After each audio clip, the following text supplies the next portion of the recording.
Good evening, everyone. Today's Tuesday, February 11th, 2014. Welcome to the Rossmoor Community Services regular board meeting. Can we please have a call to order? Director Coletta? Here. Director Casey? Here. Director Kaler? Here. Director DeMarco? Here. President Maynard? Here. Please stand and say the Pledge of Allegiance with me. To the flag of the United States of America, and to the republic for which it stands, one nation, under God, indivisible, liberty, and justice for all. Thank you. At this point, I do not believe there's any additions to the agenda, so we will open it up to public forum. Any person may address the Board of Directors at this time upon any subject matter within the jurisdiction of the Rossmoor Community Service District. However, any matter that requires action may be referred to staff at the discretion of the board for a report and action at a subsequent, I always have a hard time with that word, subsequent board meeting. So if there's anyone who would like to come up, now would be the time. You get up here, please state your name and where you're from and all that. Good evening, board. My name is Mike Wilson. I'm the president of Los Alamitos Girls Softball. I just wanted to come tonight, kind of give you guys an update of what's going on. Our spring season is getting ready to start. We just had our carnival here. Director Kaler was there and spoke with me during that time, and had all the girls that attended and the public that was there had a great time. To date, right now, I don't believe there has been any complaints or anything regarding the carnival, but we had a good time doing it. Our league population has taken a dip recently. I believe we're at about 262 girls to date. We've closed our registration at that number. Different reasons for that number going down. Most of it has to do with travel ball, travel softball, taking girls, and there's just so many other things for people to do. So, but we're working with it, and we're getting ready to start this season on February 22nd. Okay. Quick question, how many teams will these 262 girls field? I believe we have 24 teams total. We're at 6 in the 6U division. We're at 8 in the 8U division, 6 in the 10U division, and 4 in the 12U division. I believe that totals 22 to 24. 24. 24, yeah. This is the first year since I've been part of the board for the last, I think, 5 years, that we have not fielded a 14U team this year.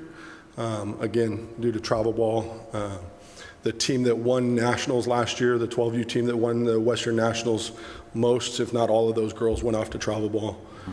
So we didn't get a lot of returning from the second 12U division going up to the 14s. So unfortunately, we won't be fielding a 14U division this year.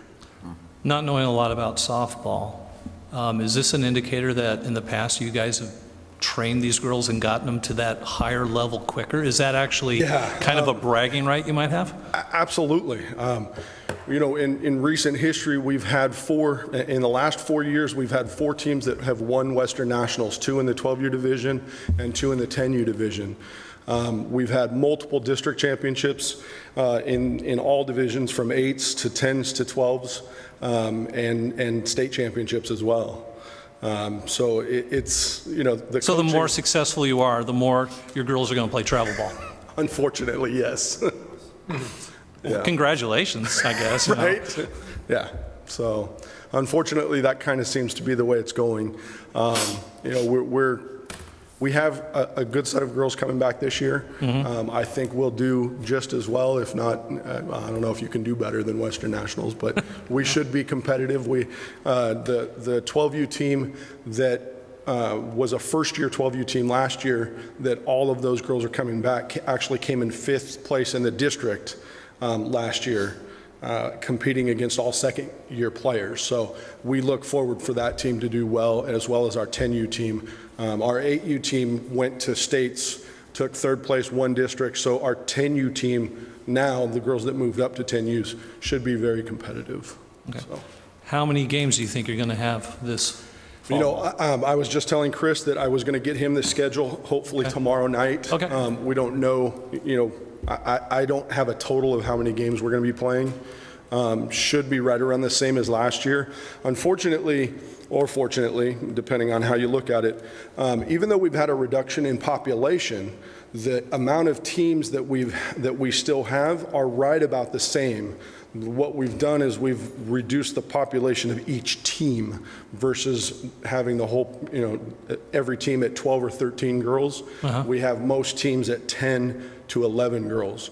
So the amount of teams are off by about 2 to 3 compared to last year, even though we've had a reduction in population. So the amount of games that we'll play will be right around the same.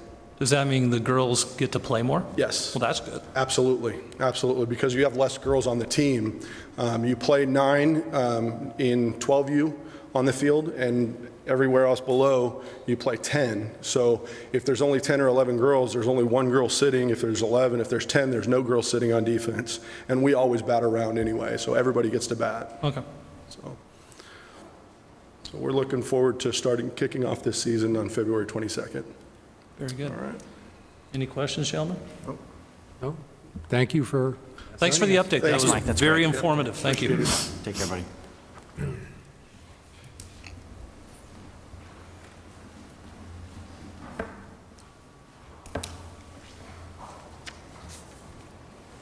Good evening. My name is Beverly Houghton, and I wanted to make sure everybody starts marking their calendar for the Rossmoor Community Festival, which will be Sunday, May 4th. This is our annual event. It will be from 10 to 5, and we are already seeking vendors. We have a number of vendors already signed up. Our applications for that are on the website, and also for sponsorship.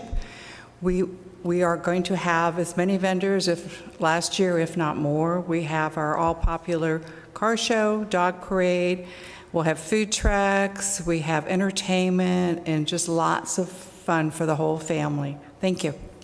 Thank you. Thanks.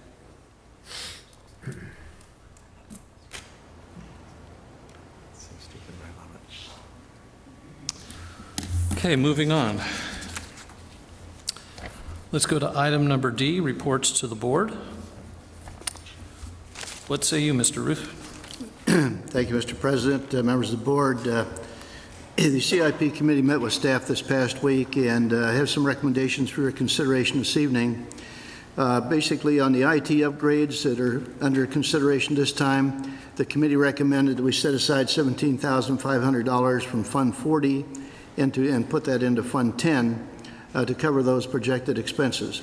We are still continuing to seek additional input on the cloud technology, and the input received from Director Kaler and Director DeMarco and President Maynard has been incorporated into our discussions and research, as well as the Bray IT. We believe that we will have sufficient information for your consideration at the next board meeting, and then determine which direction you choose to go. So we'll be coming in with that date at that time. So that was the first on the IT. The second item was the signature wall, and we recommended we transfer $70,000 from Fund 30 to Fund 40. We'll be hiring a consultant to prepare plans and specifications and go out to public bid, which we'll be coming back to the board with that information before we go out to public bid. And then the third issue was the Rossmoor signage project, and the committee agreed with staff that there is sufficient funds, $16,050 in the current budget for the signage program, and the committee and staff feel that there is sufficient, and we will have sufficient funds in there to complete the project. The other additional thing that we talked about was the signage at the car wash, and staff is still negotiating with the lessee, Dave Hooper, and owner Cassette Dunlop for that installation, and we'll be reporting back to the board as soon as we get more data from them. So those were the three actions from the CIP committee for your consideration this evening to vote on. Okay. Gentlemen, any discussion? Do you want to break this down into each individual item first? Yes. Okay, let's take and start the discussion with the computer network. Comments? Discussion? I was reading the Bray IT's summary, I believe it was in late January, of the cloud IT and their cons, and I disagree with many of their findings in their report, and I would still strongly urge the district to review and investigate cloud solutions. Absolutely. We got additional information even as late as today, so we'll continue to That'd be- get that that'd be research, great. Yeah. evaluate it, and then come back to you with our recommendation Yeah, for your and I think consideration. Liz and I, we're going to be meeting in the next few days. Okay. We're going to speak, so. Is this something in committee, or is it just the, Well, there's a couple of things. With one, the staff is hoping that someone will make a motion for at least the authorization for that there's $15,000 for them to spend, whether it's a cloud solution, a server solution, but that we do bring those funds out of the CIP committee into the general budget so they've got money to execute with. So we could very easily put out that motion with someone seconded to authorize the money. However, do not spend the money until our next board meeting where we really can get into the pros and cons of a cloud versus a traditional server. But I was reading that I'm just thinking of a timing issue. It's February 11th. It says that the contract is not up till May 14th. Is that true? That's correct, sir. So we don't need to do anything by the March 11th meeting? If we could conceivably wait It's till gonna the be April tight. 14th meeting, right? Yeah, we may have to have a special meeting if we feel that we're really being, crowded for time, but our drop dead date is like May 14th. So we need to Right. make a decision, and we got to consider the transition period of time to bring that new So system April over. 14th would be as the latest, right? Right. That gives That's us a correct. month. Okay, all right. Yes. So would we need the motion tonight, or could we investigate further and make a motion at the March meeting? You can make a motion that we allow the staff to continue doing their due diligence of research of options, and that we vote on it in the next meeting. That is a viable motion as well. I would like to make that motion. Okay. before I second it, can we have additional comments after? Well, why don't, let's make I can wait comments on the now motion. before anyone seconds it. If you have any comments on the computer technology, let's put them out there. Well, I just have a couple things pertaining to the research that's been done thus far, and I thought that the pros and cons of either going to a cloud technology versus our own server, I thought the pros and cons, from my perspective, summed it up very well. And from my experience, having worked in information technology, although it was in a multi-mainframe environment, not similar to this, was that anytime you can't have a firewall protecting your data when it's very sensitive, that you're at a huge risk. So if the cloud does not have a firewall, in my opinion, certainly at this time or until they do, that I don't think we could consider that. And as a second point on that, in terms of the data that we currently are moving to the cloud, I take it, and I'm sure this is true, that we are not moving or backing up any of our financial data on the cloud, that's on our server, and if we back it up, we're backing it up somewhere else. Is that a true statement? Yes, our financial data is being backed up on our server, and then also backed up in Mosey, I believe. If we go to the cloud, our financial data would be in the cloud, and it's my understanding right now it's really not in the cloud. It has a firewall and it's protected. So I'd have to do more research on that because Okay. yeah, just more research needs to be done. Because I think that would be very scary if somehow that's being moved out there and there's no protection. It's in a public arena where if somebody knew how to break into it, that they could see what we're doing. So those are my comments on that one. Mr. Darian, I have a couple comments. Maybe you can refresh my memory. When we had our CIP meeting, there was a discussion, I believe, around the need to procure equipment if we were to even consider using the cloud. Well, as far as I know, you have to subscribe to the cloud, and I believe that each person has to be a subscriber, And I think there's a box. I don't know what the infrastructure looks like, because I've never, I'd have to have somebody come in and tell me that. That's why more research needs to be done. But right now, it wouldn't be a desktop situation. It would be, we would rent their equipment. Is that correct, Michael? I think I'm following you. When I looked at that sheet, there's obviously, and this will also help everyone understand why we're talking about this, we have certain Microsoft software that is no longer going to be supported as of May. So all of a sudden, we don't have computer support for Microsoft. Why that's important to a small community like us is we don't have any IT experts. We're a small community. We need computers and we need support. If anything goes wrong, we count on calling Microsoft, just like you would at home. So with products that we have not being supported, it's time for an upgrade. Out of the total budget of $15,000, Alfred, I believe only $5,000 of that was actually a server. The rest of that was remediation of hardware that is obsolete and getting new software that is supported for the next 4 or 5 years. I think that's what I was getting at. So- Okay. I couldn't get my memory to recall exactly the details of the breakdown. So it appears that some expenditures are necessary. I would ask, until a decision is made, that this board entertain a part of that motion, if Mr. Kale would entertain an amendment to the motion to include transferring of funds, the inclusion of $17,500, because a decision at some point is going to have to be made. Whether it's in April or May, a decision has to be made probably well before May.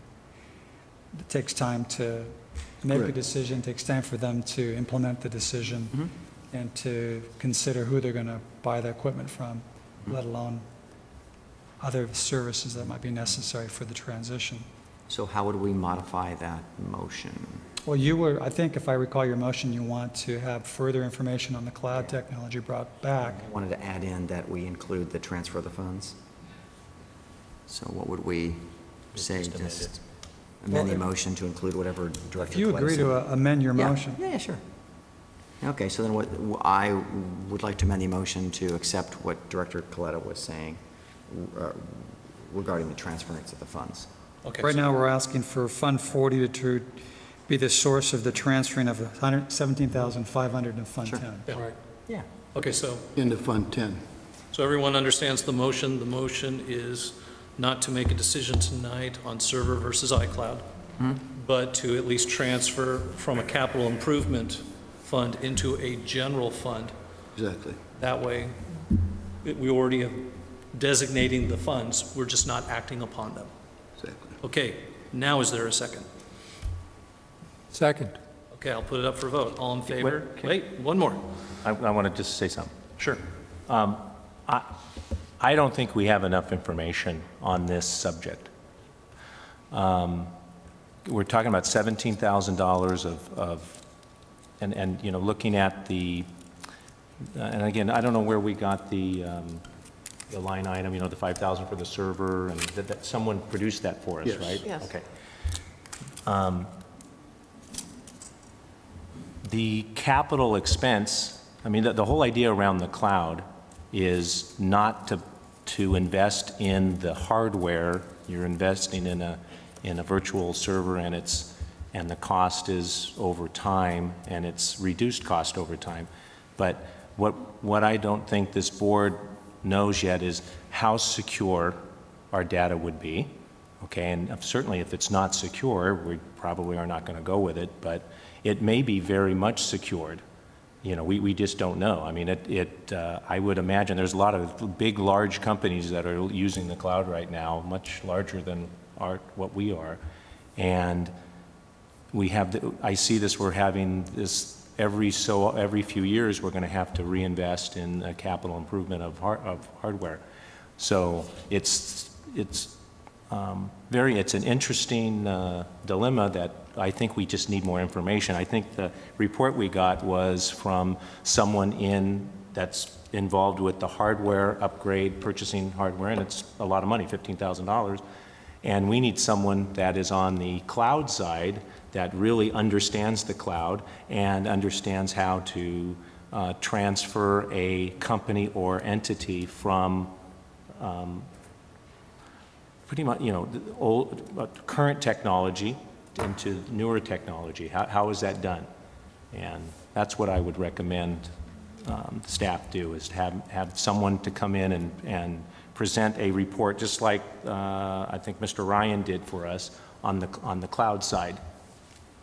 And piggybacking on Director DeMarco, Greg, I've got a question for you from a legal perspective, mainly from a governmental agency. What hurdles, challenges, roadblocks do we face in terms of moving data from an on-site to an off-site location? Because that's really at the crux of it, what like we're talking about. Are there special data security laws that we need to be concerned about?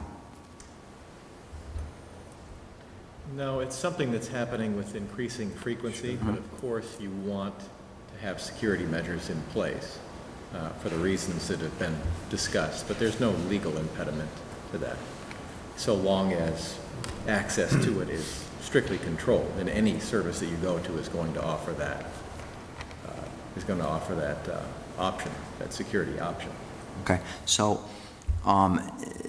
Brea IT, which is our IT services firm that we engage with currently, lists on their website that they provide these same services for a dozen or so other governmental cities, and I think we're one of their only few CSDs. But from your perspective, because I understand that your firm works with other agencies around the world, have other firms moved into a cloud-based environment? And what is, I mean, from your opinion and your experience, what have they, because this is kind of new ground for the district, and there's no expertise sitting aside of the management structure that says, yes, I've done this before, and from what we've discussed, we don't know of any other local city that's actually gone this route. We're not opposed to it. We're kind of on the bleeding edge of doing this, at least as far as we know. But you might have some more guidance for us.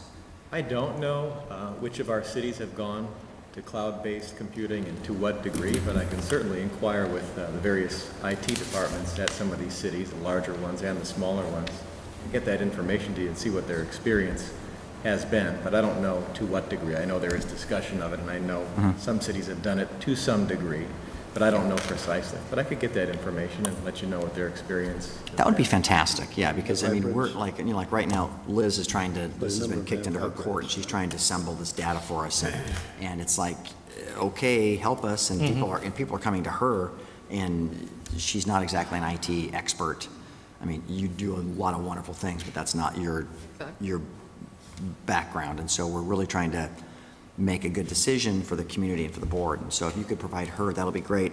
I mean, Liz and I spoke, and she's going to ask Brea IT to come back to say, out of the 10 or 12 or 14 agencies that you work with, what do you, are any of them in the cloud? And so the larger the data set that we can assemble, then we can say, hey, we're doing the right thing, or this subsection we can move, and this subsection we don't move, and that may change perhaps the server that we need to buy, because it may only require to run this certain financial app, which does not require a $5,000 server. It may require a $2,000 server, and then some of it. So we just don't know. Right. Some of our cities have in-house IT departments, so I may be even able to put her in contact with some of these people directly. That'd be great. That would be great. Okay, cool. There's always that term called a hybrid cloud environment, where you're a little bit of both. Right. I mean, But for one clarification, Liz, when we looked at the list where you identified the $700 machines that needed the most remediation, how old are those machines? Just to put things in perspective, how long have we been sitting on those assets there? That's a good question. I don't know exactly how old all of them are. I mean, each machine, But because it's an older version I'd of say Windows. at least 4 years old, maybe 5. So some of these are 5 years old, okay. Yeah, at least. And they run XP, is that right? Windows XP? Most of those in Most of them are, question? yes. Mine was upgraded to Windows 7, so it can be upgraded. I mean, mine can be upgraded, but the others cannot. Certain ones can. And again, it's Windows XP that's no longer supported as of May. Right. Okay. All right. Thank you for your comments, Bill. no problem. One thing, it totally reinforces some of the comments I've had with the staff and Mr. Ruth, is in general, what we're always seeking is what is best in class. You know, what are best business practices that we apply to any policy we come up with, any contract we have to enter, any upgraded infrastructure. So this is mirroring one of our passions, which is best practices. So bringing it back forth, gentlemen, we have a motion and a second. All in favor, say aye. Aye. Aye. Any opposed? Let it reflect 5-0, fully supporting Mr. Kahlert's motion. Moving on, we're now to the consent calendar. Just a moment, Mr. President, I'm sorry to Certainly. interrupt. Did you want to break up the balance of the, Oh, that's right, there's two items, more. I believe, Right. yes. I'm sorry, I missed it. I did not follow that. Okay. So, on item number 2, I had a question, Mr. Ruth. You're requesting consideration be given to transferring $70,000 into Fund 40. That's correct, sir. Coming from where? General Coming fund? from your 175, your capital improvement. That's right. Yeah. Okay, that's right. okay. Remember, we talked about 60, and we thought that might be low because it's going to be very labor-intensive. So Yeah. we'll put together specs, go out to bid, and come back to the board for your consideration before we award a bid, obviously. That's correct. All right, Mr. President, I would make a motion that we designate $70,000 or up to $70,000 into Fund 40 for the remediation of our signature walls. A second. Got a second there. Anyone need discussion? Okay, we'll act on it right now. All in favor of transferring the funds, say aye. Aye. Any opposed? Okay, let it reflect a 5-0, fully supporting Director Coletta's motion, which brings us now to the third portion of this agenda item, which is our monument walls. It would not require a motion because there's sufficient funds in there, and the committee indicated they felt there was So that was for sufficient funds. review only and update. Thank you, sir. Could I get one more clarification on that? It's still the position of the car wash at the corner that they do not want even the monolith to be, I guess since we've moved it off of Los Alamitos property Right. onto Rossmoor property, and they're going to be doing some work with the palm trees or some such thing, so they want to opt out on the monolith, I take it. The lessee for that property, the owner was okay with the signage. The Yeah, that's lessee what I was heard. not. And staff has continued to try to work with them to try to convince them that it would be a good thing, but they may not get his support. And if not, why we can't do the signage there. Okay, so are we going to continue to approach them, or for now Yes, we are. it's just... Yes, we are, sir. Okay, perfect. Thank you. You bet. What was the reasoning? This didn't want to go through with it? I mean, that's the Rossmoor Car Wash. Why wouldn't they want a sign that said Rossmoor? The reason he gave was that he plans in the future to do some major improvements, and it may not be, consistent, concurrent with that. So he was concerned about that aspect. Wow. Yeah, but I'm with you, Tony. I mean, it's the Rossmoor Car Wash, isn't it? It's called the Rossmoor Car Wash in the Rossmoor Center, and having Rossmoor branded with the community, maybe that does good for business, too. I don't get it, so. Whatever. Hey, what do you know? Well, as long as we're not stopping, that's all I care about. Okay. Okay. So let's move on now to our consent calendar, which is item E. I think Consent items are expected to be routine, non-controversial, to be acted upon by the board at one time. If any board member requests an item be removed, now would be the time. this will be fun. And I don't see any of that, so Awesome. all in favor of our consent calendar as is, please say aye. Aye. Any opposed? Let it reflect consent calendar 5-0.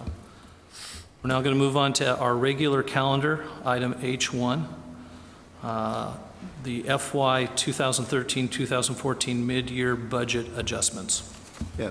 Mr. President and members of the board, we respectfully ask to carry that over to March. Should not have any impact on the budget. We've got a better fix now because of the actions you've taken tonight on the capital. So we'd like to come back in March and present that to you. Is this something that we make a motion to accept your recommendation, or we just move on to number 2? You can make a motion to continue the item to the March, what's the date certain? March, is it March 11th? What's the March? I believe it's 11. I don't know when the next board meeting is. Calendar. I think it's 11th. Yeah, it's March 11th. Make a motion to continue it to March Okay. 11th. So motioned. Second? Anyone? Second. Okay, all in favor, say aye. Aye. Any opposed? Okay, that will be moved to next board meeting, 5-0 vote, 0 dissent. Section 2, discussion and possible action regarding the location and placement of Southern California Gas Company smart meters and transmission antennas in Rossmoor. Thank you, Mr. President, members of the board. We have, in the past 2 weeks, actually, Director Casey and President Maynard and myself met with John Morlock, Supervisor Morlock, and county staff, as well as representatives from the gas company. In that meeting, we discussed the input that we had from our citizens, from the RHA, the input we had from our respective board members, concerning placement of a smart meter system here in Rossmoor. In that discussion, a lot of issues were talked about. The health issues were reviewed. Certainly the placement, the options that we may have. County staff came up with some suggestions. Frankly, they didn't have a whole lot of merit, but they did bring up a couple of suggested possibilities for us to consider. But in that meeting, it was very open, and we had good cooperation from the gas company and everybody else in terms of looking at the issues and seeing if anything they could do to assist us here in Rossmoor to address the issues that have been raised. As a follow-up to that meeting, Henry and I met with Paul Simons from the Edison, or from the gas company today, along with Jennifer Gonzalez, to explore possible options and get clarification on some of the information that they'd given us in the meeting with Supervisor Morlock. A summary of that provided for you today. We were actually getting information as late as today, so I couldn't give that to you in advance of the meeting tonight. But we tried to address the questions that you raised and the community raised and had the gas company respond to those, and that information is provided for you here this evening. We also got maps from the gas company in terms of the locations of the meters that they already have installed and what they have proposed throughout Orange County. So that information is available to you as well this evening. Now, prior to that meeting with Supervisor Morlock, we identified 9 questions that I thought represented some of the input we had from our citizens here in the district and also from our board members. And those issues were addressed in that meeting as well. So we're trying to give you, this is not our recommendation, this is information that has questions that have been raised, our response to those questions based on the information we got from the gas company. That's pretty much it. Mr. Simons was committed this evening to another meeting. He's been working down in South County in Rancho, or actually in San Juan Capistrano, and was addressing a meeting down there this evening, but was certainly willing to share any information he had with us, and he's done that, and that's before you here this evening for consideration. We're not looking for a recommendation tonight. It's basically sharing information. We're going to continue to dialogue with Mr. Simons and the gas company representatives to see if there are any other possibilities here. But bottom line, just so everybody's information, they're working on some timelines, and basically they're trying to wrap up Orange County, the commitments they have between now and June or July. That doesn't mean that they won't go before the county to get their permits approved prior to that time, but that's the latest, that they have to have this network up and pretty much working by July. So you're going to see some action there. They've looked at our 2 possibilities here in Rossmoor, at least that have been identified in the past, the one being down on, let's see, Gertrude, and the other one being on Foster Road. So they've looked at that, and they've engineered those out, and either one of those sites would be acceptable to them if, in fact, they proceeded with a unit in our community. We've done everything we can in terms of expressing to them our concerns and why Rossmoor, and you know, is there any other possibilities of locating it outside our boundaries? And essentially what they're telling us is because the way that system is laid out, they have certain distances that they have to consider in order to maintain a good communication system there. And they are really at the edge of that system right now by the 2 locations that they have proposed for consideration here in Rossmoor. So they don't have a lot of latitude, don't have a lot of flexibility, but they have tried to address the questions that we raised and our IT committee raised at that meeting with Supervisor Morlock. And that information is before you this evening. Thank you, Mr. Ruth. Mr. Casey, since you were at the meeting, do you have anything you would like to add? Well, one, you've covered the materials pretty thoroughly, General Manager, in terms of what I heard as well. One of the things that you brought up was the potential of, based on the coverage, of us maybe even paying for something where we wouldn't have them install these meters, like possibly along the freeway perimeter, and we might pay for the cost of one of those. And I believe the argument was from Mr. Simons that if he basically said that they're going to go outside the scope of the coverage that they were going to use with the 2 they'd proposed, that any other community that would come up with a complaint or comments that said they didn't like the direction they were going, that they would have to fall in line with each one in turn. And when I left that meeting, I was having sort of a hard time totally comprehending that, because let's say we did something like that where we used the current one they've agreed to move to Los Alamitos and potentially added 2 maybe somewhere. They could go in a lot of areas, but let's say they were along the 605 freeway and it enabled them to get the same type of coverage. It seems to me that that's not really giving in on anything. That's just being accommodative in terms of solving the problem such that it has minimum impact on the residents of Rossmoor. So, I mean, that was my take on that one, Right. you know, when we went through that, because there was a lot of things that happened, and we didn't get to discuss that in very much detail. I thought the 2 of you representing Rossmoor very well in that meeting and conveyed our concerns and the issues to them. My reaction is, the way it came across to me is they have very little flexibility. You know, a lot of the system is built out to this point. I'm not trying to represent the gas company. I'm just trying to convey my interpretation of what took place. But that they did not feel they had a lot of flexibility based on the build out to date. And in order to maintain that system and to maintain that communication process, they just can't move it to another community. And we looked at the Caltrans property down there, and that's a whole different nightmare trying to get through Caltrans to get something like that approved. That's their issue. Beg That's pardon? very presumptive on their part. I'm sorry to jump all over you on this topic, but it is not my fault. It is not a resident's fault because they built out their system the way they have. It's very presumptuous. It just irks me to no end to hear this over and over, how it could be agreeable to be placed in front of my house, Mr. DeMarco's house, Mr. Webb's house, Mr. Nettickman's house, because that's the protocol they took. They never came out years ago when they designed this system to maybe kind of be, what would be your concerns if we were to go this path? They didn't think about that. They don't care. And the fact of the matter is, we need to stand up and do something about this.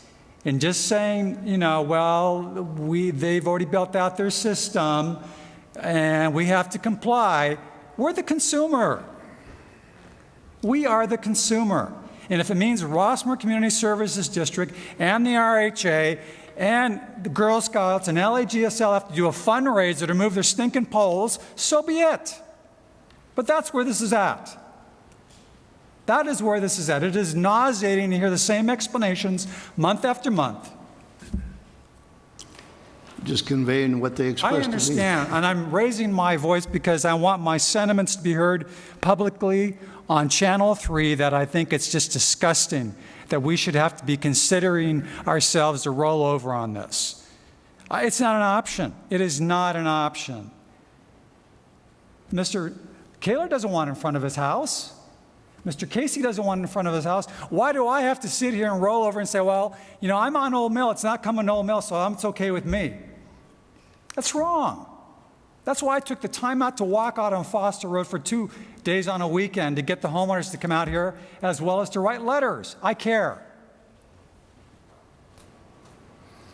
Well, I don't think it's right.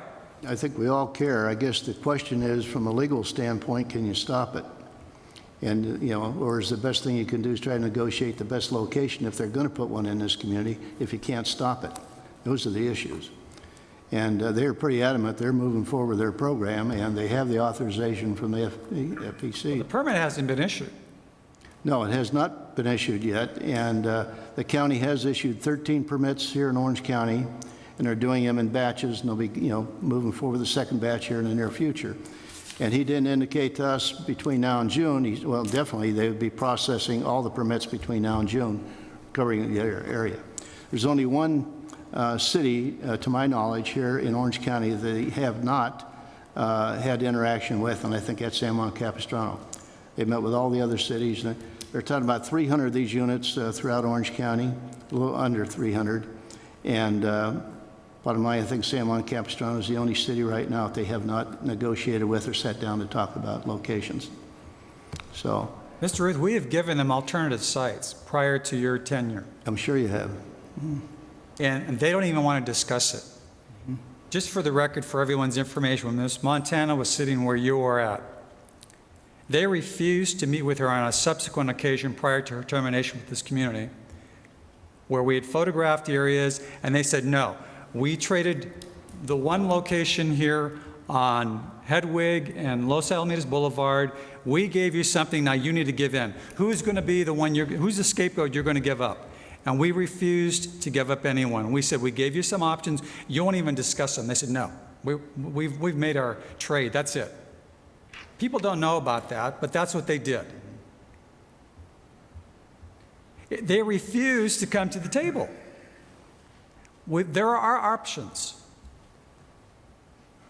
Now, I would just say, and I'm not representing the gas company by any stretch of the imagination, there was a breakdown in communication between staff and the gas company at one time, toward the end of Chris Montana's tenure here.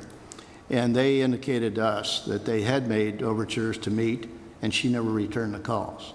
Now, that was in that transition period of time, and who knows? I'm just saying what they said. I'm not defending them. I'm not defending her. She might have had Well, I'm going to reasons for defend it. Ms. Montana because I had that conversation with her. Okay? She's not here tonight, so let me speak up for her. That's what she told me. They refused to meet. They made their trade. That was as far as they were going to go. And it's consistent with what they misrepresented concerning the folks on Foster Road that acquiesced in this system, which is the furthest from the truth.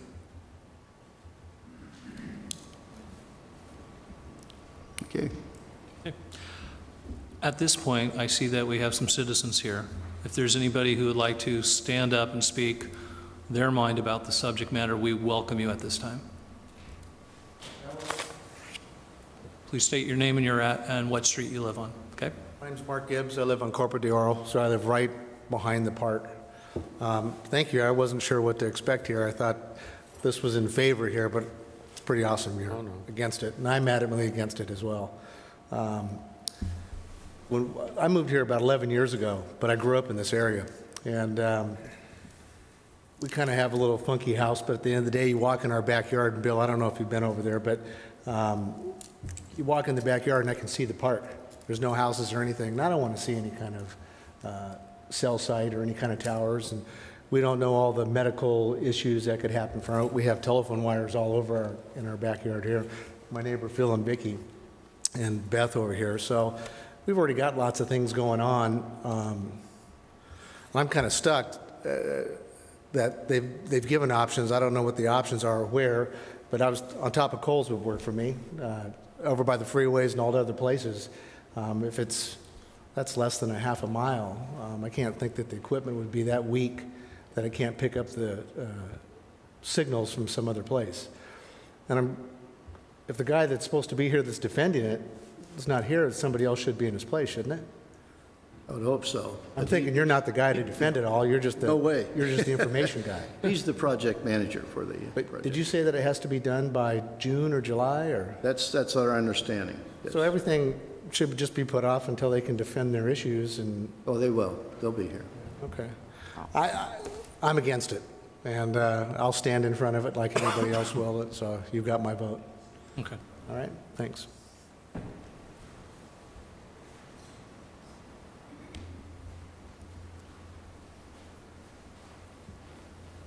Thank you. My name is Elizabeth Morris, and I live on Foster Road, right next to where one of the poles is supposed to go. I really appreciate what you had to say just now, in that you all don't want to give up a single resident to this pole, because I think wherever the pole is going to go is negatively going to impact the area where it goes in terms of property values and maybe health. So please continue to stand up and try to get that pole in an unoccupied or a less occupied area that isn't going to negatively affect Rossmoor. Thank you.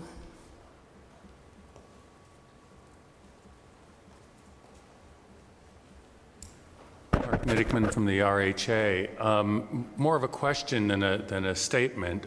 You had mentioned, and there's the thing is, I was sitting there, that the RCSD had come up with a number of possible sites. I seem to recall over in the triangle on the other side of Silver Fox, not Silver Fox. Mr. Nedickman, if I may assist you. Huh? If I may assist you a bit, the other sites were The library. Rossmoor Shopping Village, Right. and as well as you mentioned, the triangle down here by Spaghettini's and the other restaurant, Kobe. Right. That well back there, there's an area where there's a drainage canal, and there's the, you know, that planter area, because there are poles there, and we have learned that if they would like to work with other companies, there is the possibility of placing their system on an existing telephone pole, power pole. Mm-hmm. That's a possibility, but They said that there's, within the world of Edison, there's like 26 different poles they use, and one of those 26 poles is compatible with their technology. where's that? No, just within the catalog of poles that they have. We don't know Not where in they are. Rossmoor. Right. Supposedly, he was supposed to come in did he come in last week? Or is he supposed to come in this week and drive around and look at poles with you guys? This week.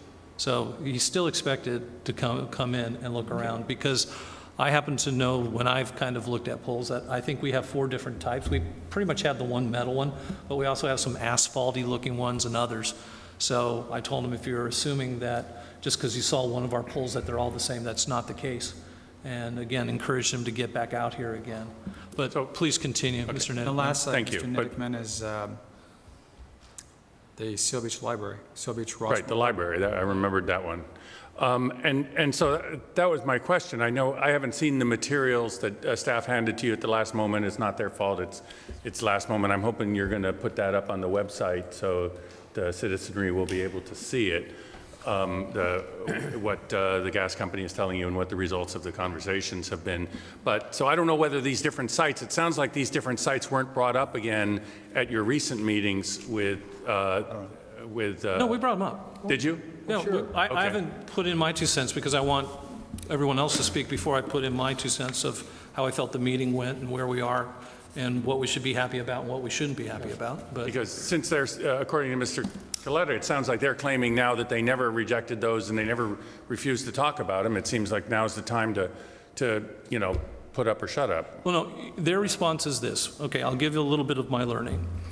The learning that I came out of that meeting is, believe it or not, they really didn't elect to do this. The Public Utilities Commission is forcing them to do this based on their carbon footprint. That's at least what they told us. This is a PR guy. Who knows what the accurate is, but while he's there in front of me, Mr. Morlock, the Deputy Director of Parks Works, a representative from the CEO's office. We had a good team of Orange County people supporting Rossmoor's time out here. Let's talk about safety. Let's talk about aesthetics. Let's talk about your technology. And why does this even have to happen? We found out that, one, it was forced upon them they have to do this by law. Their smart meters are actually regulatory approved by the FCC, and they are literally 1,000% under the wattage that goes out. But the main part of the meeting is I looked at them point blank and said, we have a trust issue with you. You come in here, you start off the meeting saying you've met with us a handful of times. And technically, if you want to call 2 a handful of times, that's what it is, because this is the 3rd time I'm actually looking at this gentleman. Mm-hmm. And I said that, and I brought that up in front of anyone, and I think this is disingenuous. And then on top of that, you claim that we've always wanted to work with you. No one here has ever rejected a meeting. We actually have a subcommittee just to handle this. So we started off combative, and we got everyone's attention. The good point of this meeting is we've got the support of the CEO's office, our supervisor, and Public Works that permits really should not be put out at this time. You do need to work with Rossmoor. You do need to come to their next meeting and talk to the public. You do need to work and look at other alternative sites. If there's a way that we can do a different type of pole, and if anything, not add another footprint of poles, that is an option. Lots of options came out. But the fact that he's not here today is kind of irksome to me. The fact that I thought he by now would have already met with you, but it's supposedly happening someday this week. If he doesn't show up, I'm sorry, I am going to be the greasy wheel that's going to tell on the teacher. I will call Mr. Morlock and tattle, because the whole goal is we're supposed to work together on this. The other thing is supposedly, and this is always the excuse that he uses, is that there's these techno geniuses, and only they can determine where a pole is. We've now found out these technical geniuses are in Cleveland. And somehow they do some kind of algorithm on a computer, all kinds of little things show up, and they show this pattern of network, how this one pole, if it's moved 505 feet, not 500 feet, the whole system loses its redundancy and accuracy. I'm tempted to ask if they're such geniuses why they're living in Cleveland. But oh, that's a great question there, too. But I did want to say, did I interrupt you? No, just one last thing. Okay. And what you see right here is we had this theory because the first time they came and showed a map, it basically, he didn't phrase it right. He made it sound like this is the Orange County map. No, that was just the unincorporated map. Because we saw this going, how can this whole county be covered when it's only be covered by 3 or 4 communities? Now you actually look and you can actually see they have a big plan. And it's not that they're trying to stick it to Rossmoor. They're really sticking it to Irvine, where 2/3 of it is residential. Please note that one of our arguments that we were making is, unlike a city, all we have is bedrooms. We don't have commerce. We can't put it in the parking lot, of a business center. We can't put it on top of a gas station. We just don't have that ability, where other cities have a little more flexibility. So I could tell you that, at least for myself, I'm still committed to the fight of doing this right and working with people, not having people do it to us. So that's kind of where I'm at, and I support your efforts, Alfred, because I don't want this just thrown upon us. But he says he wants to work with us. Let him prove it. Okay, continue, sir. Just 2 points, and I'm curious whether they put one in Villa Park or whether they skirted Villa Park entirely. Villa Park also has 2. Has 2. Here, why don't you come take this? Okay.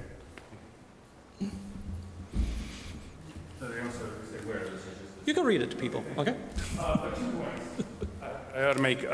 One, I think it would be a reasonable trade for them to pick any 2 of the sites that Director Coletta mentioned, and with that they can, triangulate their points. If one's a little bit farther off, then they've got additional coverage, which is what they suggested a while back. So you take one on the library and one over at Rossmoor Village, and you've got to have the area covered. The idea that you can only do it by sticking one right in the middle, that's just Well, I don't care. yeah, I'm not defending them. Yeah. But I've heard their defense so many times now. They would say that this is not for Rossmoor. This is for the whole network that goes all the way down from almost the Tijuana border to Lancaster to here. And this is not about covering Rossmoor. It's about how our whole network works. And again, understand. I'm with you. It's ludicrous to me. And he even said in the meeting, he goes, you think this would be reasonable, but it's not. Look, I mean, this is not rocket science. It would, you know, all due respect to their geniuses, there are any number of ways you can draw circles. This is junior high school trigonometry, and there's all sorts of different ways you can draw circles and have the coverage you want. You put one in the triangle and rather than the library. I mean, they can do the math. We're giving them 4 alternatives, each of which are much preferable to the one they've provided. I did want to just mention, because I went back for the RHA and I read through the PUC report on the smart meter program. And they're being, and I know this will shock you, not entirely honest with you. The PUC issued a mandate that they have to cut down on their carbon footprint. Yes. And there were different ways they could have done that. The way they elected to do that was to do this smart meter program, which would eliminate 10,000 trucks off the road or whatever their number was, and by the way, be able to reduce that number of comparable number of employees as well. There were other alternatives, but that was the one they selected. That has been approved by the Public Utilities Commission, so it is now the law. And it was designed to reduce their carbon footprint. I think they made that point early on, but it's not fair to say that they were just ordered to do this by the PUC. So those are my comments. I appreciate this information, and it does sound like they're not specifically picking on Rossmoor, but I am curious as to where they put those other locations. Since they say they have now put it in everywhere in Orange County except our little community, it seems like they really wouldn't be setting a bad precedent by changing the rules for us. No, they haven't actually placed all the poles yet. Okay. They have a plan to place. They've done outreach to all the communities involved. Okay. And they're doing it in waves. And the wave that they want to have this whole project completed by end of summer. Okay. Well, I would suspect that our friends in Villa Park and other, primarily residential communities are not just saying yes, sir, or whatever you say, sir, either. But, and I don't know whether staff has met with any of those communities, but that also might be an idea. And yet those communities, we've been told, and again, this is gas company talking, that all these communities have been very cooperative. They basically told them what they're going to do. And by the way, they say 40% of these smart meters are right in the middle of residential neighborhoods, and that they're getting almost no backlash from any of this, including areas down in South Orange County like Dove Canyon, Coto de Caza. Yeah. They're getting no pushback. Only 2 in some of these communities, areas. Rossmoor and some other community they mentioned that's in a different county, It's being... incredible. Well, first of all, it's what they're telling you, so It's what they're telling us. I'd but I verify mean, it. It's also what they told it's Morlock verifiable. and the deputy and the office of the CEO. But the other thing I mean, Coto de Caza, for example, is a very different community where the houses are farther apart. There's a lot of ways to hide a pole there that wouldn't be applicable in Rossmoor. So That may be true. anyway, thank you very much. Thanks, Mark. you. Keep up the good work. Mr. President, I might make a clarification Certainly. in regard to Mr. Simons. They drove all the way from San Juan Capistrano up here to meet with us this afternoon at 1 o'clock for 1 hour, and they had to get back. But Oh, they because- were here today? They did. Oh, good, because good. We needed clarification on several of the questions that you people had raised, and they came up and made those clarifications. That's why you're getting the report tonight, because we didn't Okay. have that information. Okay. Thank you. I got to, you said that the existing location in Rossmoor cannot be moved. You mentioned something, they're telling, when you were... They're saying there's some leeway that the the one that was supposed to be on, we already have one that's now in Los Alamitos. Okay. That one's done. But the fact that they moved it, They said it was still within the 500 feet of the epicenter or something like that. That's right. The one that they want to put in a mini park, first of all, just so everyone knows, I'm dead against. That's our babies, guys. This parks, this is one of the things that we manage, so I'm not a fan of having something ugly like that and putting out rays where kids play tetherball and stuff. But within that one, they've actually claimed that they can possibly even stretch it beyond the 500 feet to maybe 550 for one of the solutions that they have on Gertrude. But they did claim that they will work with us and look at the alternative sites that we have defined. And I just want to keep them accountable that it's not just words. I'm not going to really back off until I see action, not words.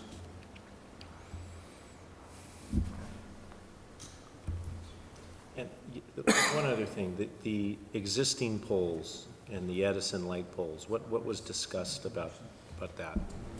There is a possibility that the pole itself, I don't know how much the whole thing cost, because there's obviously, there is a solar panel to panel the data collection unit, now I remember, the DCU, and then it's on a certain pole.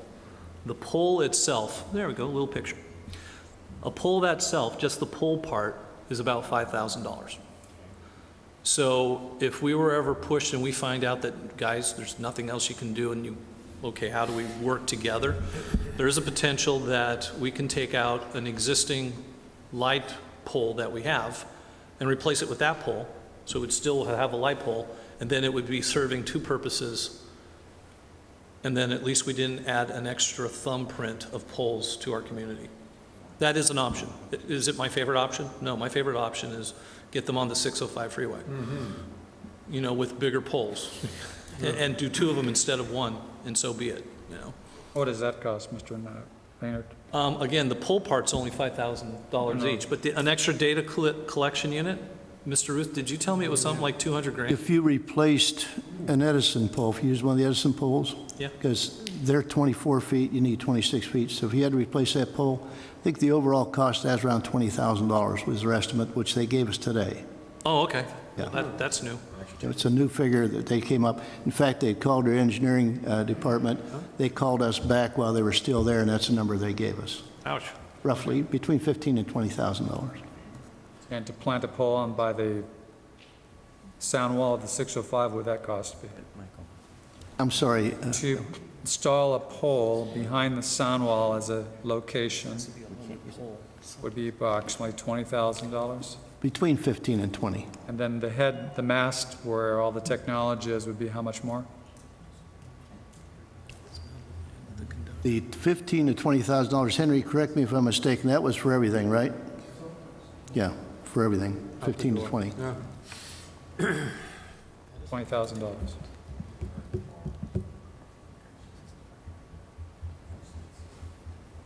Sorry. So if I'm just hearing correctly, if they were hypothetically to design a system that would work behind the sound wall, it would cost $20,000? We would have to vet that out from them. I don't know what it is.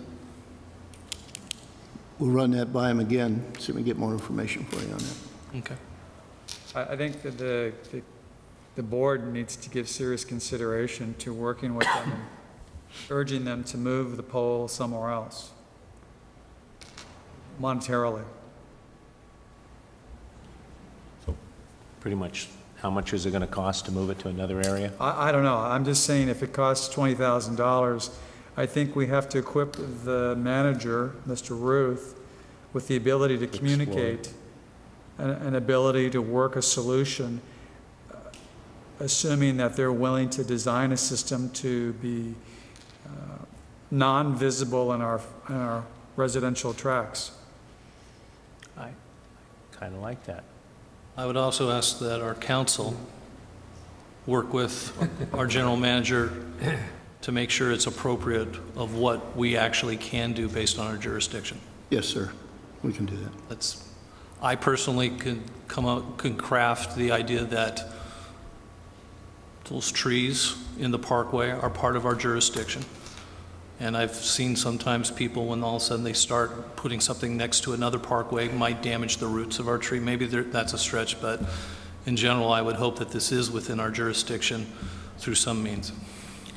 Yeah, they indicate that they could put them in a tree, a cluster of trees, as long as they had sunlight, for the power. And so it's not an overwhelming issue, but it is an issue that would have to be considered if you're going to select I forgot about that. trees. That was actually Morlock's idea. If there is a pole that's in proximity to some of our big trees, at least from an aesthetic standpoint, you wouldn't see what I call a suitcase on top of a pole. Right. There is, like I said, there are some options that we need to vet out, and we need to prioritize which are our favorite options. And I do know that there is still the two of you gentlemen on that subcommittee, and I would ask for you to work with the staff and lead us through this. I'd like to get some direction, though, tonight from this board, though, that Mr. Casey and I would have some resources, financial resources, to work with if it comes down to designing a system that is non-visible in the community of Rossmoor. We need to be able to play a hand that's something that they're going to entertain. And I don't know how else to do it. We've tried, and I think you need to have some leverage. And the leverage, it sounds like that finances, which help turn the heads to make them agree.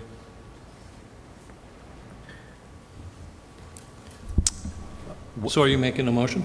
Well, if I don't, someone needs to make it, or I'll make it. For starters, assuming that council would have. Is this on?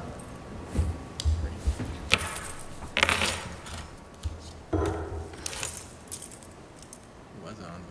There you go. The agenda item as described does not have within its Action.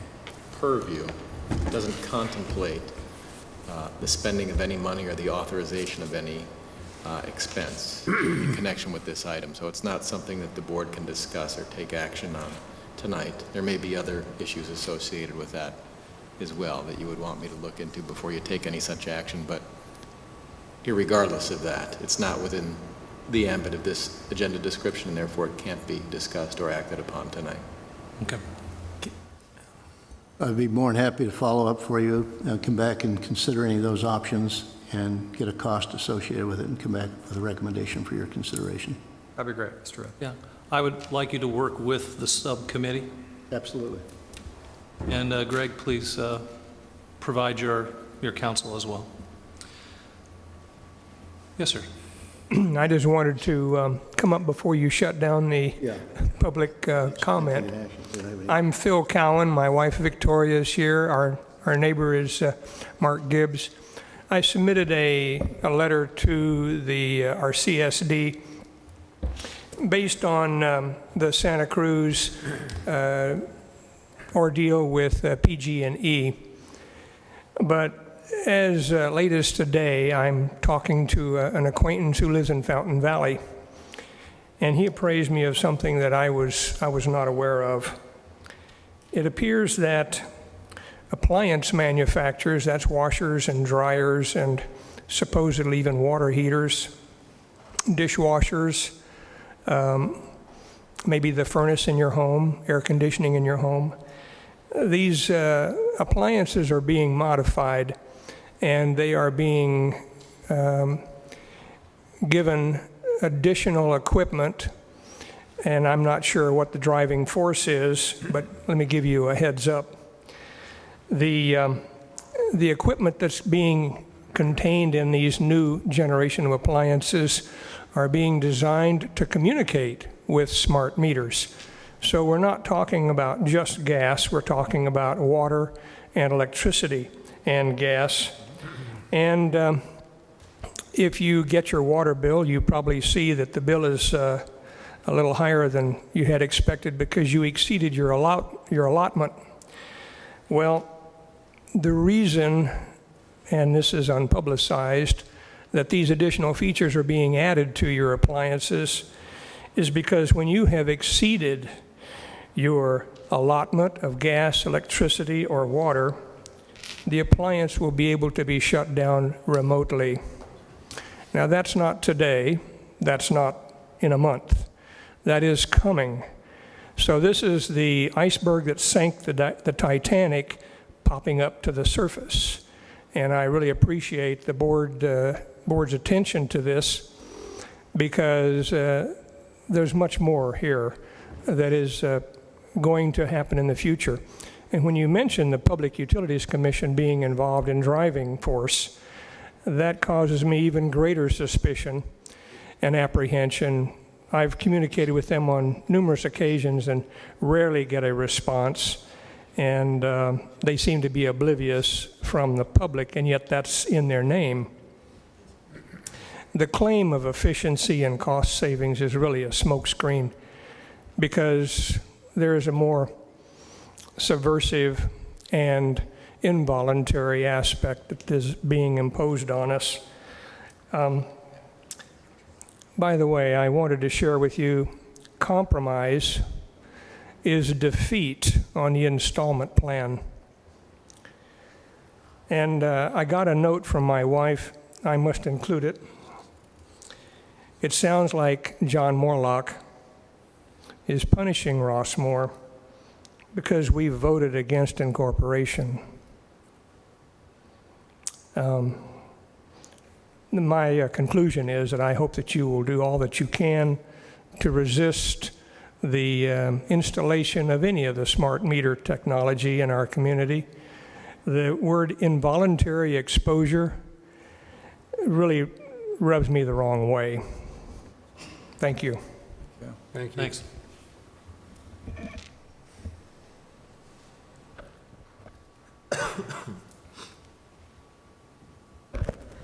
Good evening, I'm Cheryl Williamson. I live on Tick Drive, and I wanted to mention that the gas service company has been installing a 500-foot pole in front of my home for the past month, 500 feet down. I have over 30 years in construction project management, and I've had to construction project manage this job myself. These guys don't know what they're doing. Their vendors don't know what they're doing. I'm on a first-name basis. I know all about the family of the project supervisor that's supposedly supervising this project for the gas service company. This is indicative on how they run their projects. They can't do this to us. As President Maynard said, and Director Nickman of the RHA said, it's a lack of trust. I can tell you firsthand, I don't trust these guys. Today I've come to ask you, can you clarify me? I have a request for clarification. So after they put in the pole, they're going to want to put in smart meters in all of our homes. They're going to generate regional electromagnetic fields in each of our homes, right? So the pole is the tip of the iceberg, right?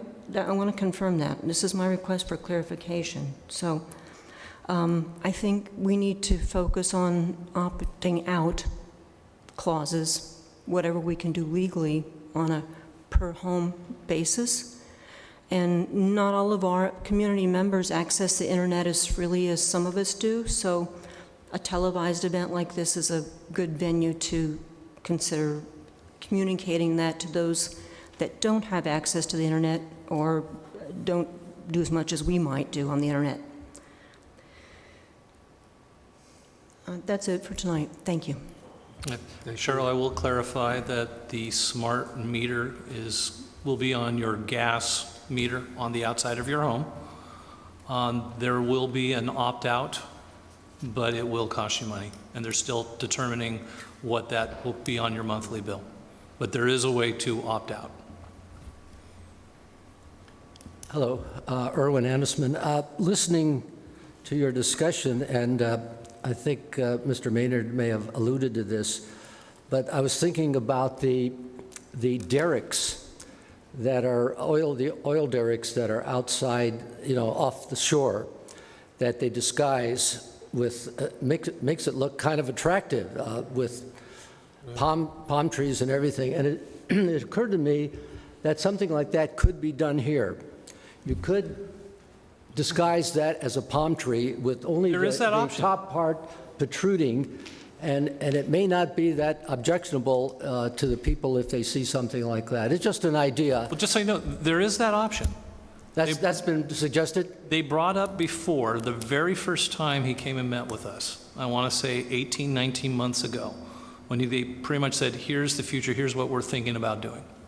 They went away forever and then came back. They brought that up, and I think some of our concern is, obviously, we have these great big beautiful trees, and then seeing a fake plastic or a fake one there, we weren't sure. But it is an option. It is something that we can ask them to show us a real photograph of, or give us a physical address to go look at it. And Yeah, I'm just scared that, sometimes the fake things, sometimes you try too hard and you go the opposite direction. So that's my concern until I see it. I was just thinking if all else fails, you might think about that as a fallback. Yeah.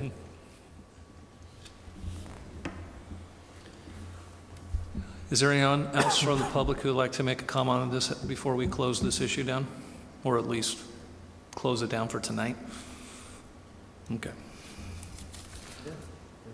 So, gentlemen,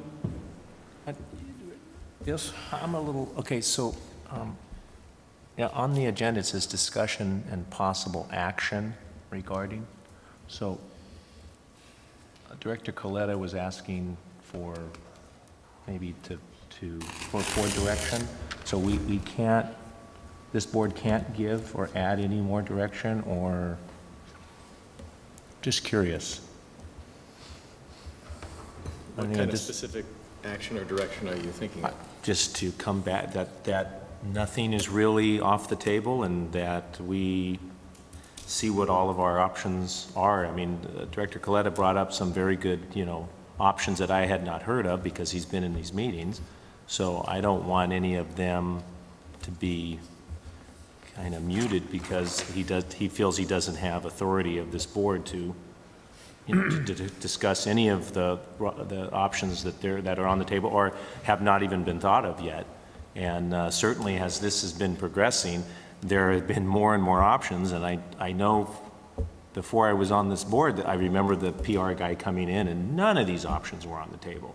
So just the mere fact of us just kind of planting our heels in the ground, they're coming back with some options. And I'm hearing from my colleague that he would like to have some direction that to go in that way to where he comes back to this board with possible options, maybe options that he hasn't even thought of yet. So Right. that's all. I mean, Your general manager has heard all the discussion and he knows what he can do. My comment earlier was directed specifically towards the authorization of an expenditure. Okay. Okay. So where we're going to leave it is that district staff under the leadership of Mr. Ruth is going to continue to work and challenge the gas company and be tough, and at the same time work directly with the subcommittee on the utility project. So all three of you, more minds the better on this project, and work together with the gas company. And I would say that at any time, if there is an issue and he's showing lack of cooperation, to please give me a call so we can sit down with Mr. Morlock again, because one of the benefits of that meeting is it was all agreed that they're going to slow this thing down, they're going to work with us. And if that cooperation isn't present, we need to know quickly so we can ask for interference by our supervisor. To date, that's not been our experience, but certainly we report that back to you. Thank you. Moving on to H3. This is to authorize the general manager to solicit proposals for conducting a fee study of district facilities and fields. Yeah, Mr. Chairman, or President, and members of the board, we believe that we can do a lot of that internally, and we'll do that. We may need some outside expertise, but it'll be minimal and be within the budget, so it would not be a problem, but we will initiate this pretty quickly. As you're aware of, Emily's been off for the last several weeks, couple months. She'll be back on March 18th. That'll help us considerably. Basically, Henry's going to initiate the process and get moving on it, and we'll get a little bit of outside help. And with Emily and Henry, we think we can knock this thing out fairly soon. If I recall, that's how we did it last time, correct? I believe so, sir, yeah. Did the We'll fee continue. study cost a similar amount last time we did it, or do you recall? Or is there something that you had to refer to that tells you how much it was? We believe that based on a little quote we had just the other day, it'd be under $5,000 if we had to use outside expertise. So that'd be the maximum. Then we use internal staff for it. Okay, so it would be more like 5,000 as opposed to 7 to 10? Yes, sir. Okay, thank you. You bet. When was the last fee study done? I want to say 2012, 2011? 11, 12, wasn't it, Henry? That sounds right. 11, 12? Okay. Yeah.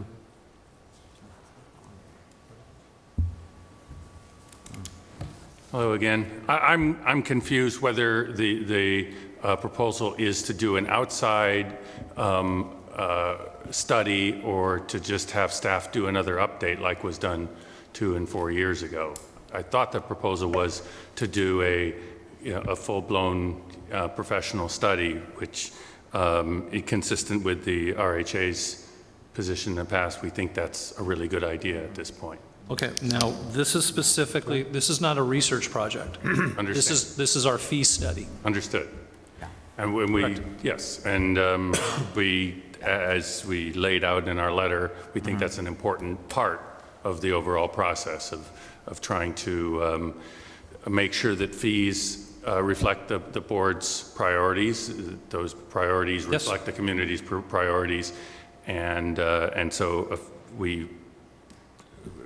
we do support a fee study, and that's my question is, are you proposing a fee study or a staff update? I think, I think President Maynard said it's a fee study. Okay. I think that's Okay. pretty clear, right? I mean, I got that. Well, Did no, you no. not get that? What's listed here is to solicit proposals. Okay. Henry has already started making a couple phone calls, and just so you know, these, when you go to an outside body, these range from $15,000 to $25,000. Right. Mr. Ruth believes that the way that we did it last time, and along with the help of Henry and his consulting group, that we can do it, and we could do it accurately, do it well, and not spend such an exorbitant amount of money to calculate what fees we should get for our parks when people use them, or our facilities. So to me, it's just solely for the fees of our facility, and I do trust our staff and Mr. Tabwada's opinion that they can do it. So the answer is it's essentially a mixed bag. You're using, to some extent, outside people and to some extent, inside people.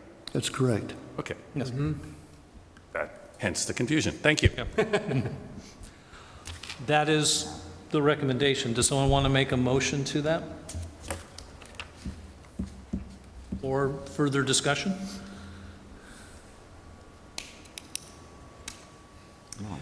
Well, I'll make a motion to conduct the fee study under the auspices of the exact way it was handled last time with Staff. yeah, Internal resources. with internal resources and the expertise that he sought out, or similar expertise in this case. There's confusion here, Ron. So the motion is just to use internal resources to conduct the fee Correct. study. Yes. That's it, right? That's it. Internal resources. To conduct the fee study. Okay. If So that's the motion. that is the motion. Then I will second the motion. Oh, wait, yes. Mr. President, members of the board, let me clarify. When staff, initially we did this twice before using a consultant. And those, that was in 2007 and 2009. And we adjusted the rates based on their professional standards that they brought to the table. In 2011, again, because of the cost factor and that we believed that the fees had not, or the cost of service had not grown dramatically, that we could do an internal study. The value of doing a hybrid is that when you hire a consultant to do a fee study, the actual cost allocation method where you apply staff costs and utility costs and everything to each individual component of that study, it is that has some technical expertise required to do that. But we've done it enough times to where, you know, that can be done. The hard part, which is where you need your staff resources, is to do the market survey.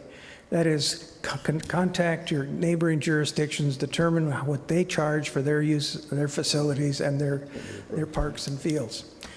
That's an art. That is not a science, because no two agencies calculate their fee structure the same way. So we may charge X dollars for a baseball field, and LaSalle charges X plus 2 or something, you know? Yeah. And so that's where the staff work comes in, and that's where your cost savings comes in. Because if you ask a professional consulting firm to do that, it's going to really drive the cost. I've got an estimate up as high as $15,000 to do a complete total study. So what's this? We can do that with internal resources, the market study part of it. The actual component, that is the cost allocation part of it, we can do as well. But in order to satisfy you, the public, and ourselves that we have done that correctly, we can use the services of a professional firm for under $5,000 to validate everything that we're proposing. And that gives you some credibility with the community and anybody else who cares as to the appropriateness of the results. And the other thing is that if we handle it inside, we can ask you as a board to determine how much cost recovery are you after. Because if you look at the staff report, when we did 07 and 09, we had recovery rates that were higher than what was the 011 cost. Why is that? Because inflation, labor costs drove the cost of providing those services 11, 12, 13, and now 14, which are not folded into the current fee schedule. Mm-hmm. And so there's a myriad of variables that go into making this a valid study and one that you as a board can support and defend. Good. Mr. President, I have a couple questions. Certainly. Mr. Tabuada, did I hear you say that internal staff is going to compare our current fees for, say, a baseball field and try to compare that to a neighboring community, say Los Alamitos or Seal Beach or Huntington Beach, of a comparable footprint, and see what the cost to use a like field would be? The charges for that, not the cost, the charges that they... Charges, mm-hmm. Okay. And then that being done completely by internal staff for all of our facilities, correct? Correct. And then an outside contractor would be called, ABC Company, and they're going to charge anywhere from $5,000, maybe $7,000, No, $8,000. $5,000. $5,000. $5,000 max. Okay, $5,000, and they're not going to do the same vetting that the internal staff did, meaning they wouldn't look at Rossmoor's fee schedule in of itself. They would pick up the phone and maybe call Huntington Beach. No, sir, they would not do any of that. They wouldn't do that. We internally would do that market study. And you do that market study to determine whether you're in the ballpark or not with your fees. You don't want to price yourself out of the market. No, I follow that, Mr. President. So that part of it is an external exercise that is labor intensive and requires some form of art to accomplish. Because you got to. What I'm having a hard time with is how $5,000 is going to give a representative of ABC Company all that information independently to validate what internal staff here would publish. Meaning, Rossmoor's footprint for a ball field is this fee per hour, and also have the equivalent information to use a ball field in Huntington Beach, which is so much fees per hour. How would that person, he or she, know? We're not going to do that. We're only, all that the market study does is give you some validation that your fees are comparable to the marketplace, period. Well, that would be done with our own staff. Correct. So why do I need to spend $5,000 for a third party to look over your numbers? Well, let me see if I can, clarify. I'm not getting it. Okay. We currently have a budget where we spread our costs among all of our departments. Yes. That part of it has not been professionally reviewed since 2009. We have brought on additional staff. We have reallocated our staff in different ways than we did in 2009. And so we have to match the cost allocation model for our budget against the methodology we're going to use to cost out the price of providing a ball field, a picnic site, the auditorium, whatever it is that we're renting. We have to validate that and match that up to the budget. That's a pretty complex process. We don't have a finance director. We don't have other staff that have that type of expertise or capabilities. So that needs to be reviewed professionally so that we can come to you and say, this is our best effort at giving you what we think is a defensible and is a proper fee. Methodology of calculating with the fields. It's like you run a simultaneous equation and you keep spreading your costs from one department.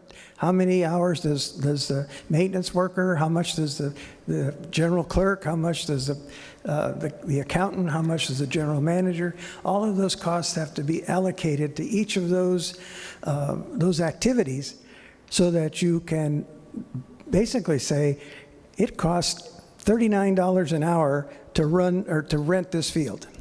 And you back that up with, like I say, a professional validation of that. The market study on the other side is simply so that you know that you're not going to price yourself out of the market, because once the analysis is done, then you as a board can decide, what is our recovery rate? How much do we want to recover? Currently, you're recovering about 27% of your costs.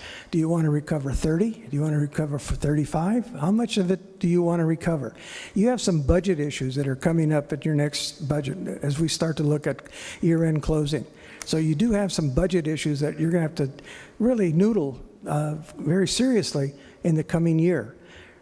One source of revenue that is totally within your purview and that you have control over is what your fee schedule is and how much revenue that generates. You can use that as a balancer against a shortfall in your next year's budget. And so all of those things have to come together in one piece so that it's a complete package and not just, something that like you throw darts at. Now, the firm or person that you want to retain for $5,000, is this an accountant?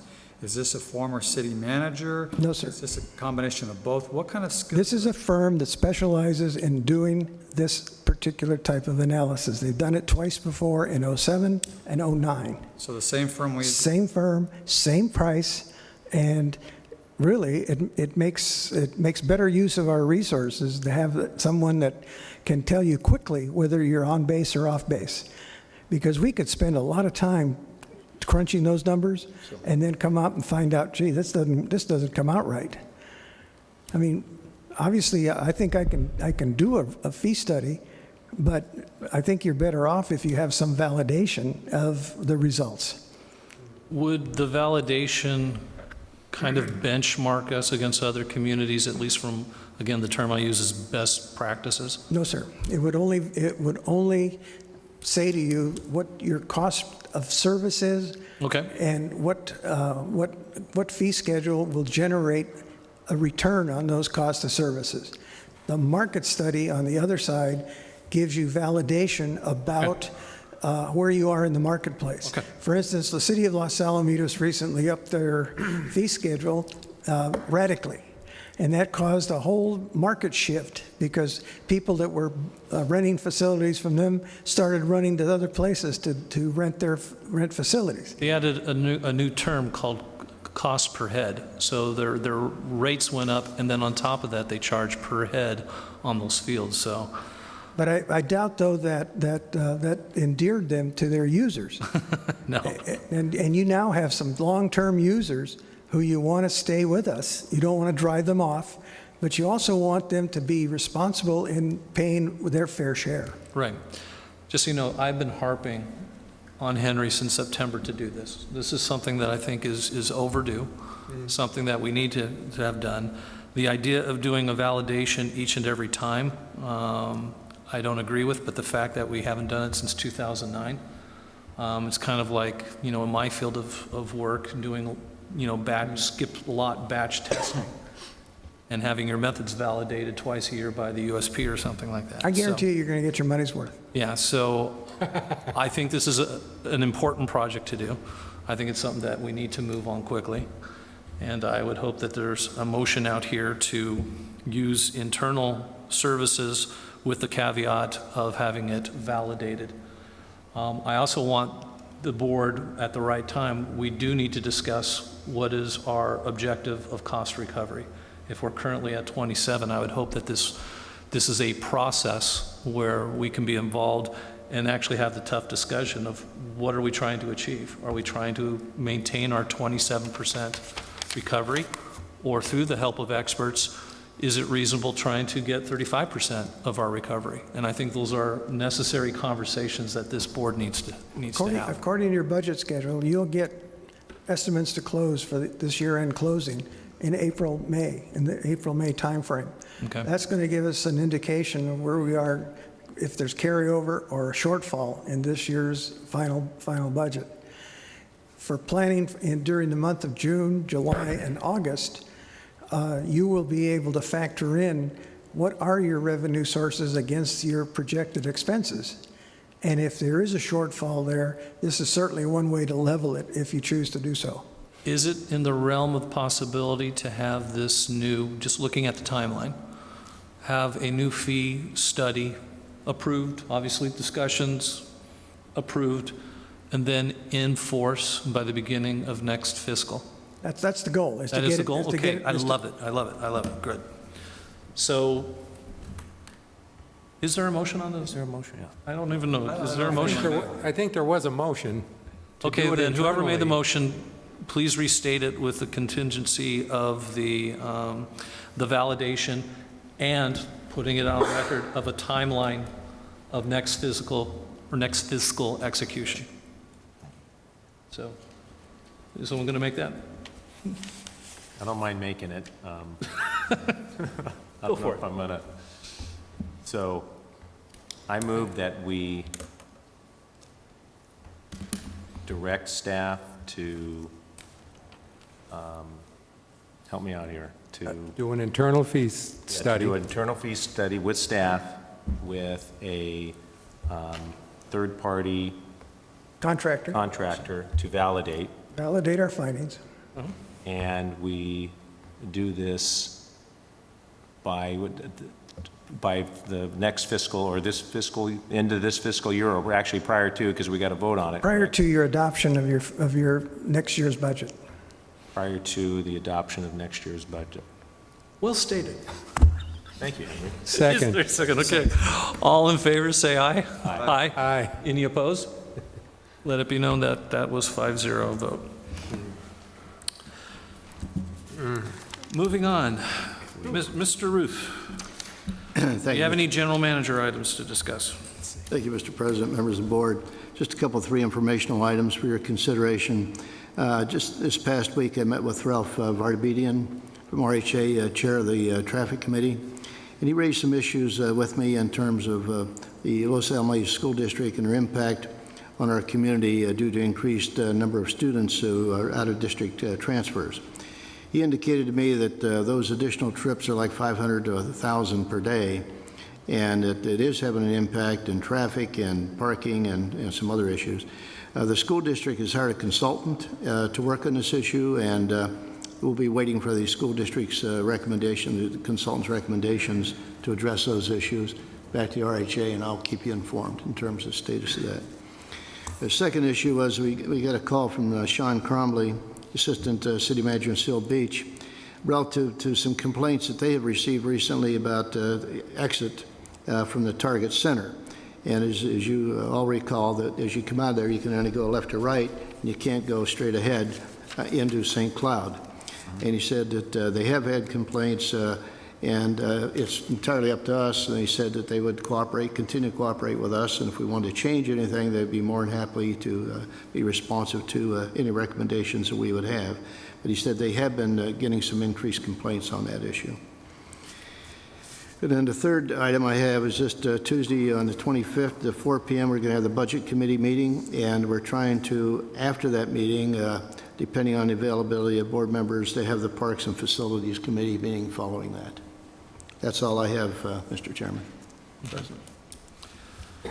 Okay, May I ask a board. question? Oh, General, certainly.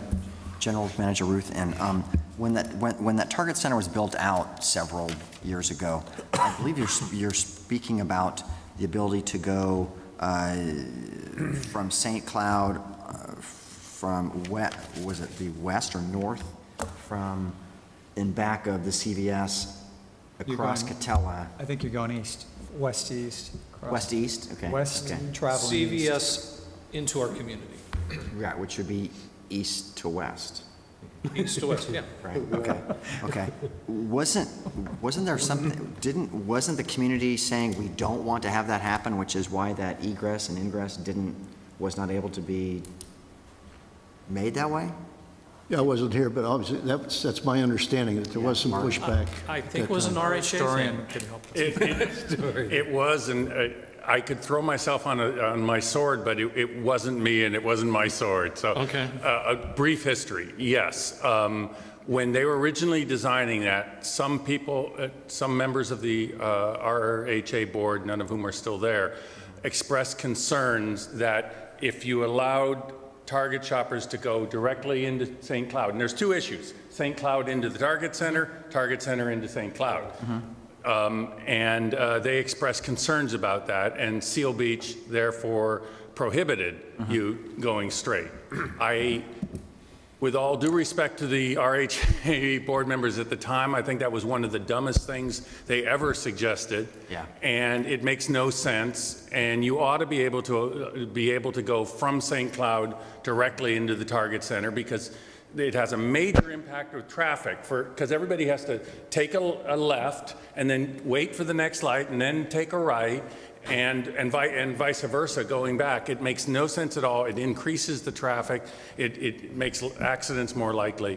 So as far as I know, the RHA's board, the last couple times we've discussed it, has taken a position, at least informally, that this is something we'd like to reverse. When I was on the RCSD board, as a matter of fact, we raised this very issue with the city of Seal Beach, and their response at that time was, we'll do a traffic study if you pay for it. And you guys pay the $10,000 for a traffic study, and we'll consider whether or not we want to look at it. So it wasn't very encouraging. So General Manager Ruth, so where are we today on this? Sorry to cut you Yeah, off. that's quite it. The input I got from the assistant city manager was that if this board would recommend that they change that back and they have direct access, that they would support that. That they didn't have any opposition to it. It's entirely up to us. And so they would support it, but what does that mean, they would support it? They would change. They would change. Well, I don't know. They would say, Change it on yes, both we're gonna. sides? Direct access. Now, they didn't say anything about going in, but they said about coming out, but we would certainly bring that issue to their attention. Can we make a motion? Going in is probably more of a problem than, I mean, more Yeah, burdensome than going out. But I think both are issues, and I don't know what this board's position is, because you haven't had the opportunity to vote on it, but I would certainly, as a private citizen who does that a lot, would encourage. Well, I'd like to make a motion right now. I was going to ask our council. Can I motion it? I have 2 points of view. On one end, I like the idea of doing a motion, but the other, I think putting it on the board, announcing so if anybody other besides the RHA and the RCSD, because I think we're aligned here. I think for the community, though, at our next general meeting for, what is it, March? Let's put it out there. And Liz, I know you always do little email bursts and stuff. Make sure that people know that this is something on the agenda, because I would love to hear the community. I have my opinion. I know you have yours, and I think our boards are aligned, but I would like to hear from the whole community and just get everything out on the table. And I'll bring it up to our board next week. Good. So that we can get a more official consensus. Okay. But thank you very much. You're welcome. Thank you. Because I talked to Sean Crumby like 6 months ago, and he was of the opinion that we wanted to reverse the original decision then. And when we discussed it, he was going to get back to me, and this is the next I've heard of it. 6 months later, so No. I think it'll be a go. He's a busy man, I don't know. He's a very So busy anyhow, guy. direction is for the next meeting, and Absolutely. let the community come, and let's hear from lots of voices on that. Yeah, I'd love to go. So, that was during your time in your closing remarks, wasn't it? No, was it? It was. No, it was. I caught him before. Oh, it was his. Okay, yeah, you stopped. Okay, Mr. DeMarco, or Director DeMarco. Any items? You know, I want to thank all the residents that came in and spoke. It's been light the last couple of meetings. This is nice that people came in and we're able to hear your concerns, especially on, you know, the smart meter.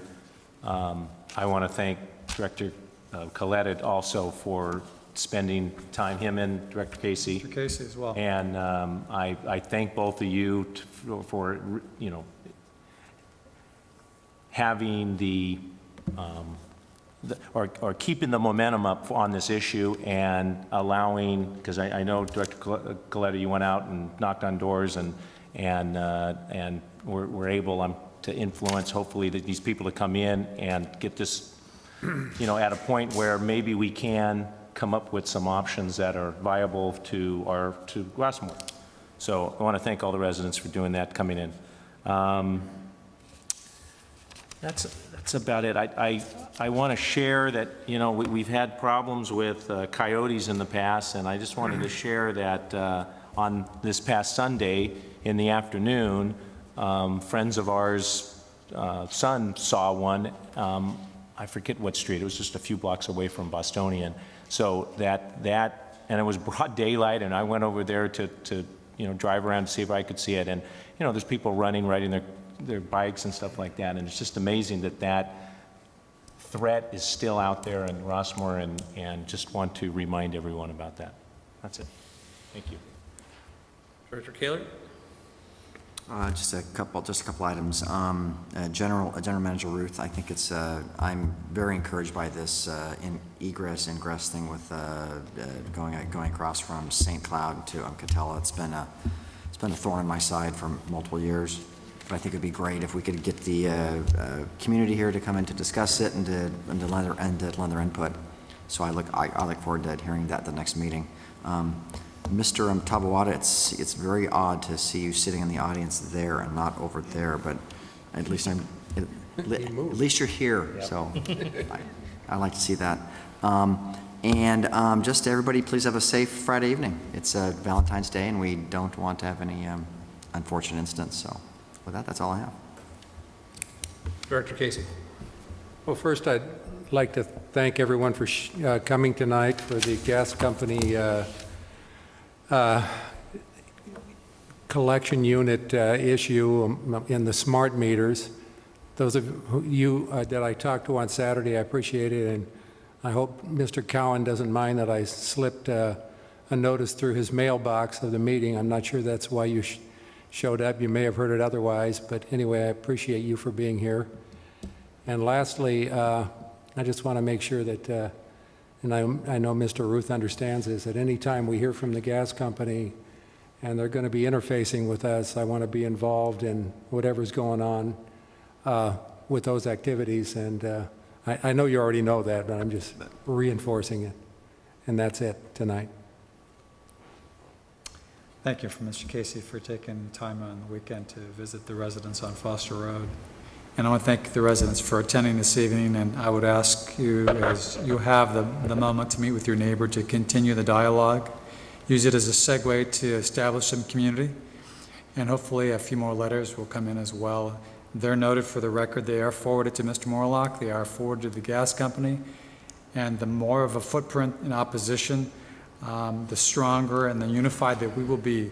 If we are fractured, we're not going to be effective, but if we are unified, we will be effective.